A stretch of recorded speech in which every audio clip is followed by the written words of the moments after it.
اللي انت شايفه قدامك ده الهارت، القلب. بيضخ الدم لجميع أجزاء الجسم.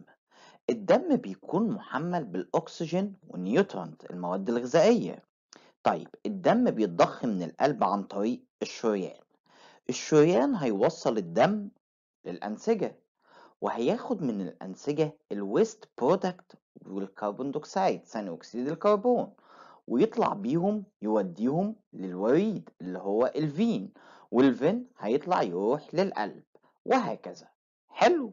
طيب أنا عندي الدم اللي بيكون في الشريان لونه أحمر، واللي بيكون في الوريد لونه غامق، لأن الدم في الوريد بيكون محمل بثاني أكسيد الكربون، أما الدم في الشريان بيكون محمل بالأكسجين.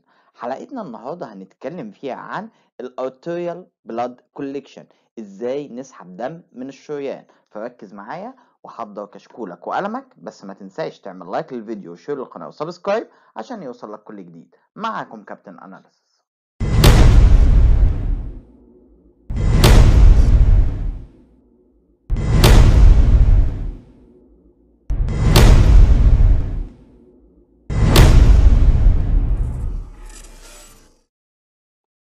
احنا قلنا ان عندنا 3 انواع من الدم بنشتغل بيهم التحاليل جوه المعمل، وهما الدم الوريدي، والدم اللي من الكابيلاريز الشعيرات الدموية، والدم اللي من الشرايين.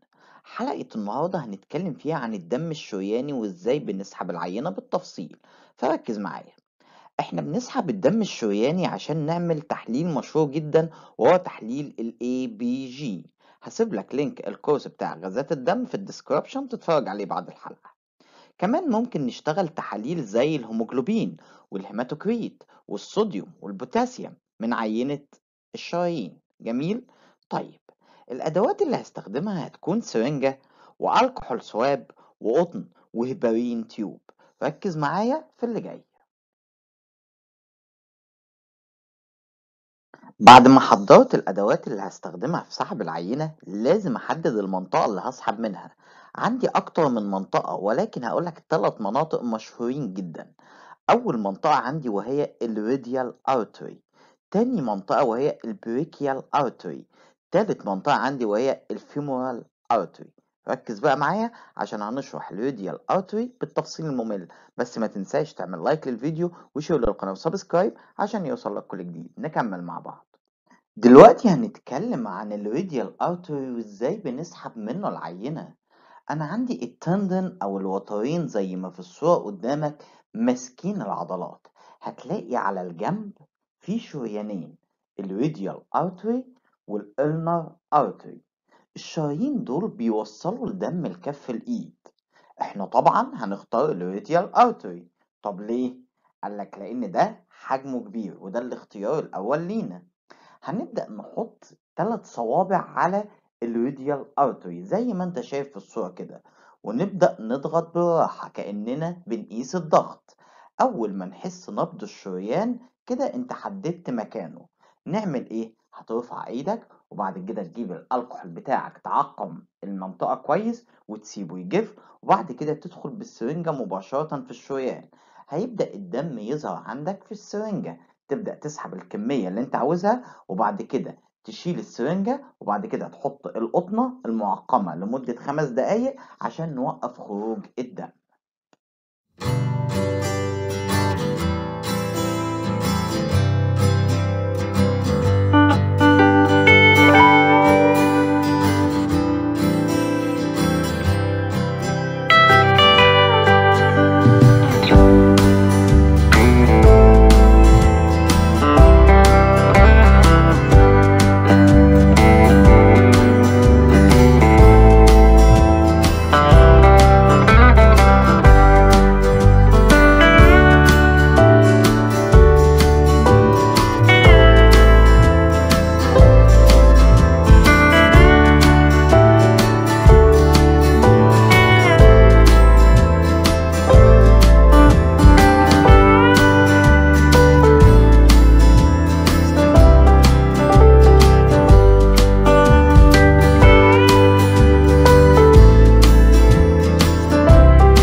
الشريان ركز بقى معايا. أنا عندي اختبار مهم جدا بعمله قبل ما بسحب العينة. الاختبار اسمه ألينز تيست. بنعمله ازاي؟ قالك بص يا سيدي، مش احنا عندنا شريانين، الراديال ارتري والالينار ارتري؟ قالك اه، وظيفتهم يوصلوا الدم لكف الايد. طب هنعمل ايه؟ هنقول للمريض افتح ايدك واقفلها 5 6 7 مرات، وبعد كده اقفل ايدك كويس جدا، ونيجي على مكان الشرايين دي ونضغط جامد عليها بصوابعنا. طب احنا عملنا ايه كده؟ قالك منعنا مرور الدم لكف الإيد. طيب أنا لما أعمل ده وأمنع الدم يوصل لكف الإيد، لما المريض يفتح إيديه هتلاقي كف إيده لونه باهت ما فيهوش دم. طب نعمل إيه؟ قالك تيجي على الألينر أرتري وتشيل صبعك وتبدأ تحسب الدم هيوصل لكف الإيد في وقت قد إيه. لو الوقت ده أقل من 14 ثانية تسحب العينة عادي. طب لو الوقت ده أعلى من 14 ثانية ما ينفعش تستخدم الراديال أوتري اللي موجود في الدراع ده، وهتسحب من الدراع التاني للمريض. هسيبكوا دلوقتي مع فيديو يوريك الألانز تيست بالتفصيل الممل. لازم تعرف إن سحب الدم الشرياني مؤلم جدا، فخلي بالك وأنت بتسحب العينة. أتمنى الحلقة تكون مفيدة، ولو عجبتك الحلقة ما تنساش تعمل لايك للفيديو، شير للقناة وسبسكرايب عشان يوصلك كل جديد. كان معاكم كابتن أنس.